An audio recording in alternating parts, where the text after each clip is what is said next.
The sun had barely risen when the little girl, no older than 7, carefully brushed her puppy's fur and tied a faded red ribbon around its neck.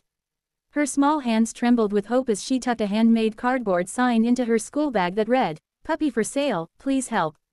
The puppy, a golden furball with soulful eyes, wagged its tail as if it understood the gravity of the mission ahead. Across town, a man sat in his luxurious office on the top floor of a high-rise building. His name was Ethan Rowe, CEO of one of the city's largest corporations. Though his success was admired by many, he hadn't been feeling like a winner lately.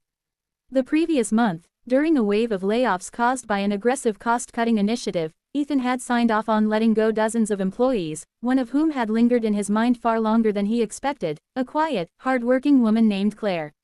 She hadn't pleaded, hadn't fought. She had simply nodded, eyes filled with tears she refused to let fall, and thanked him for the opportunity. That moment haunted Ethan ever since. He couldn't explain why, but something about Claire had stayed with him, stirring regret that gnawed at his conscience. Meanwhile, Claire was trying to make ends meet the only way she knew how. The layoffs had been swift and brutal, and jobs were scarce.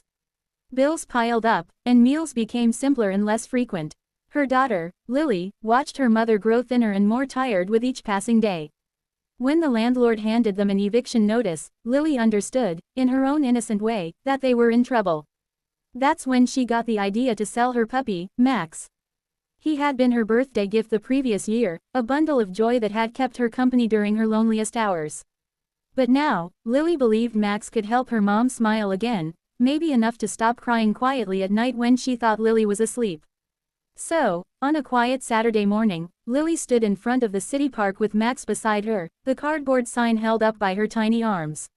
Most people smiled politely, a few offered compliments, but no one stopped.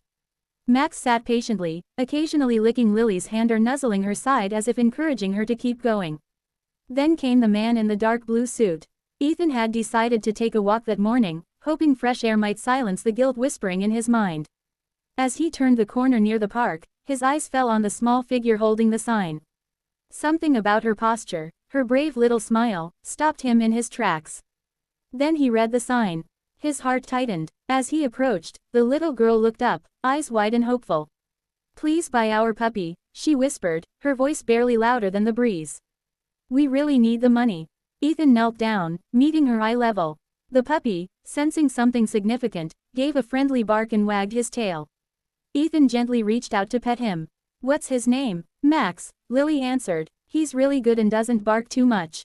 He listens and cuddles at night. I don't want to sell him, but my mom lost her job, and we might have to leave our apartment."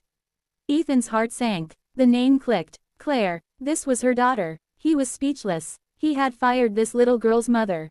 "I think your mom must love you very much," he said quietly.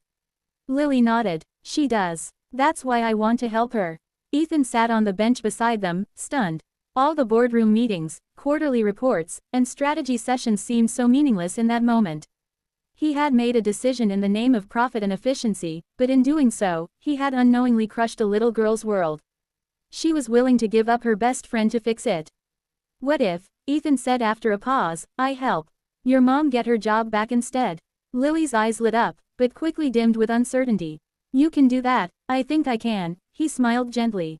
That evening, Claire was folding laundry when Lily burst through the door with Max trailing behind, tail wagging like a helicopter. Claire's heart stopped when she saw the man standing just outside. Her breath caught in her throat. "Mr. Rowe?" she asked, stunned. "Claire," he said, stepping forward. "I owe you an apology. And a job offer, if you'll accept it." Tears welled up in Claire's eyes, not just from the offer but from the fact that someone in power had come back, not to lecture, not to patronize, but to make things right. Over the next few weeks, Claire returned to the company, this time in a slightly higher role, with better hours and the flexibility she needed to care for Lily.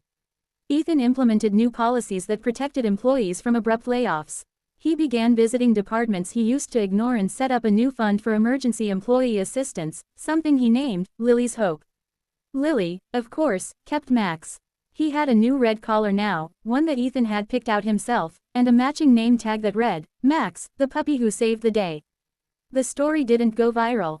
It wasn't splashed on front pages or posted on every social media feed. But in one small corner of the world, a little girl had changed the heart of a powerful man, simply by showing courage, love, and sacrifice. Ethan had walked into that park as a CEO and walked out as something much more human. And for Claire and Lily, life slowly returned to something warm and hopeful.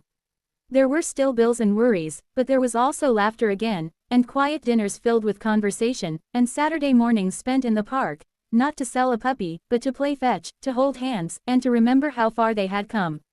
Sometimes, life teaches us its deepest lessons in the smallest, most unexpected moments. And sometimes, those moments come wrapped in a little girl's whispered plea and the wag of a puppy's tail.